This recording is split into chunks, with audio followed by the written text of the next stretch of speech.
Hello everyone, welcome to Linux Shorts. Today we will see how we can transfer files using SFTP from remote machine to local machine or local machine to remote machine. So let's see how we can do that.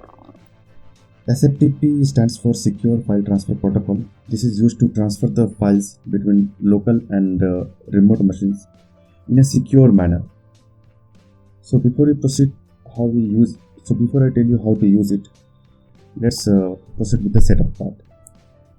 So I have a server in VirtualBox. So let me log into the server. SSH at 192.168.0.107. I logged into my server using secure shell. First thing we have to do is we have to install the OpenSSH server. So to do that, type the command sudo apt install OpenSSH-server. Type your password. As you see, OpenSSH server is already installed in my machine. Now we have to check our configuration. So to do that, type the command sudo di etc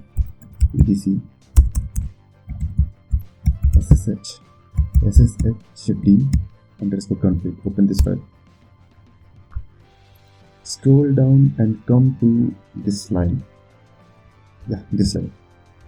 You have to check this line. If this line is added in your sshd_config file, then it is fine. If it is not added, you have to add this line in this file. So after you add this line, just check if this file exists or not. This /user/lib/OpenSSH/SFTP-server. So just copy this.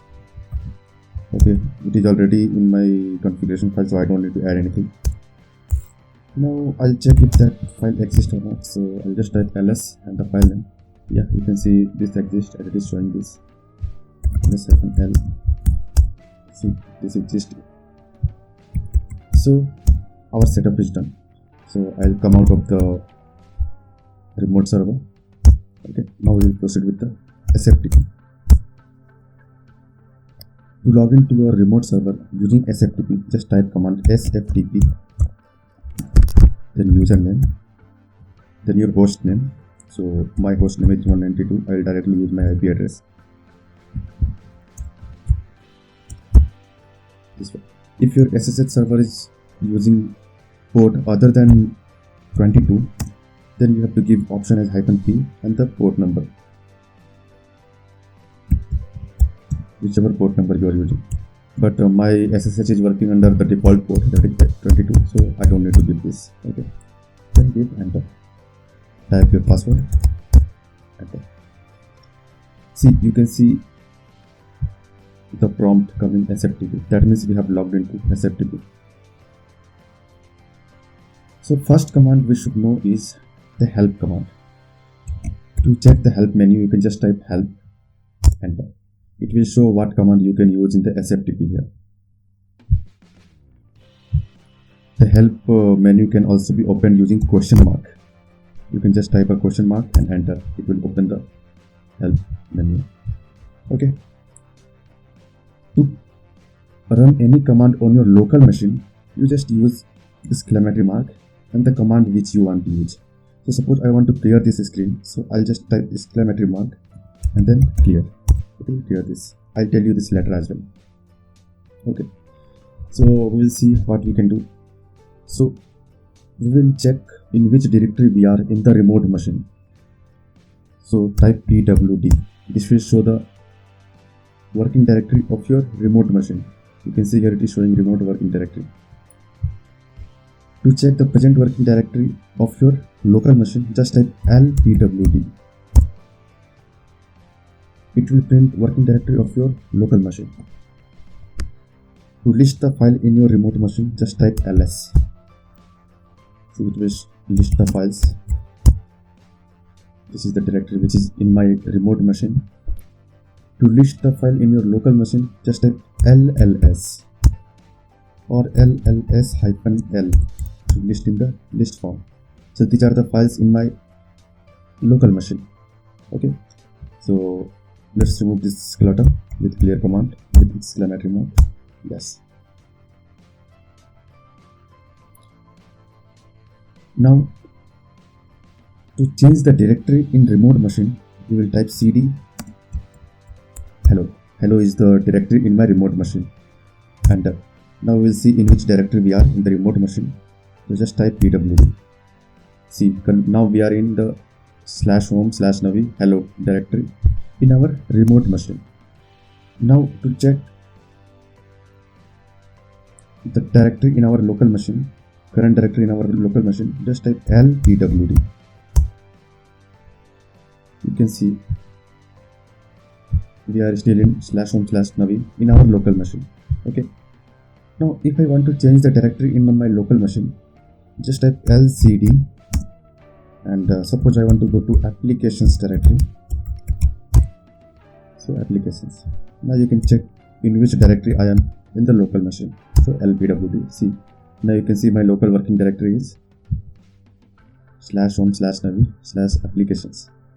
Now to check the remote working directory, it is /home/navi/hello. Okay. Now we will proceed with how to download and upload the file. That means how to transfer the file between the remote and local machines. So again, let me clear the clutter. Okay. To download the file from the remote machine to your local machine, write the command get. Okay. So let me check what file I have in my remote machine first. So let me type ls. Okay, I have these files in my remote machine. So suppose I want to download this file test.txt in my local machine. So I'll type get test.txt and fetching. See, this file has been downloaded to my local machine. So the file will be downloaded in your local current directory from the local remote directory if you do not give any path in the file name. So let me check my local directory now. Let's see if the file has been downloaded. Yes, you can see this file has been downloaded here now. Okay. Suppose you want to download the directory. Okay. So to download the directory, you need to use option -r with get. So use get -r and the directory name. Suppose I want to download the delete directory from remote to my local machine. So I'll type get -r delete. Enter. See, it downloaded all the files from the delete directory in my local machine. Now let me see my local machine files. So I'll type lls -l. So you can see delete directory has been downloaded to my local machine. Okay. Okay, again let's clear the clutter. Enter. Suppose in between you were downloading the file and in between, due to some reason or because of some connection issue, the download was failed. So to resume the download, you can just type get command and the file name which you were downloading. So okay, suppose I was downloading txt file, so I can just type this. So it will, okay, there is no file in this with this name, get delete.sh. Let's see. Yeah. So it will resume the download of that file. That means it will start downloading from the point it was failed when we were downloading it last time. Okay. We can use -r option with the regret if it is a directory as same as what we were using with the get command. Okay, I'll now show that here. So let's clear the clutter again. Now suppose we want to upload some file from local machine to remote machine. Means we want to transfer the file from our local machine to the remote machine. Then what command we will use?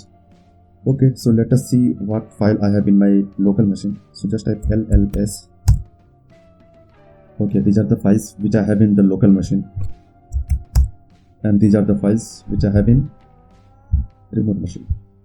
Suppose I want to upload this file in my remote machine. I want to transfer this file to my remote machine. So I will type the command put, okay, the file name. The file name is dex happiness, okay, enter. It's uploading the file.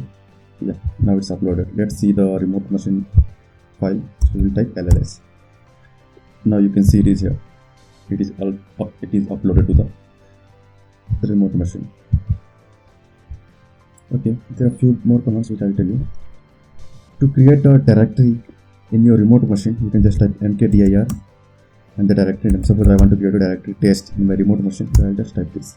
Let's say, see, the test directory has been created in my remote machine. To create a directory in your local machine, just type lmkdir. Suppose I want to create test1 in my local machine. Now let me check. See, test1. See, you can see test1 is created in my local machine. So you are seeing here, when I want to perform any operation in my local machine, I am using the L before the command, like lls, lcd, lmkdir. Okay. To change permission of a file in a remote machine, just type chmod and the permission. Suppose I want to give the permission as 660 to hello. Permission has been changed. There is one more important command. To run any command in your local machine, just you can use exclamatory mark and the command. Suppose I want to run ls command in my local machine, you can just have exclamatory mark ls. If you want to check the present working directory in your local machine, you can just type exclamatory mark pwd. You cannot change the directory with your exclamatory mark. This is the exception. To change the directory in your local machine, you just need to type lcd and then you have to move to the directory. Suppose I want to move to directory desktop and done. Okay, there is one more command, exclamatory mark, which you can use to come to your local machine shell directly. So just exclamatory mark and enter. So you will come to the shell in your local machine. Now you can perform any operation in your local machine directly. And if you want to come back to SFTP, just type exit from the shell. You are again back to SFTP. To exit the SFTP, you just need to type either buy or exit. You can use any of the both command. So that's it for the today's video. I hope you learned something. Thanks for watching. Please subscribe, like the video,